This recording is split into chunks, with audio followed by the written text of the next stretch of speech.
Hello दोस्तों, नमस्ते, प्रणाम, जय श्री राम जी, जय माता दी, राधे राधे। आप सबकी स्वागत करती हूँ अपने यूट्यूब चैनल में। मेरी प्यारी बहनी दीदी माताएं सभी भाइयों बहनों को स्वागत है हमारे चैनल में।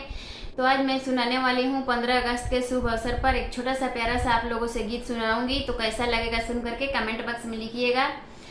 जय हिंद। तो चलिए मैं सुनाने जा रही हूँ, बने रहिएगा, ठीक है। सनायाड़े तालीस रहे 30 जनवरिया राम। सनायाड़े तालीस रहे 30 जनवरिया राम। गांधी बाबा जाते रहनी बिरिजा भवन राम। गांधी बाबा जाते रहनी बिरिजा भवन राम। रास्ता में छुपल रहले नथु दुश्मन राम। रास्ता में छुपल रहले नथु दुश्मन राम।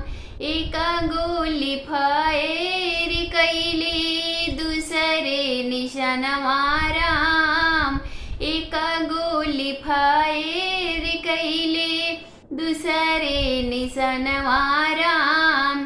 तीसरी गोली जाके लगले बापू के कलेजवा राम। तीसरी गोली जाके लगले बापू के कलेजवा राम। राम राम कही के बापू के छूटले परनवा राम। राम राम कही के बापू के छूटले परनवा राम। जय हिंद, जय भारत।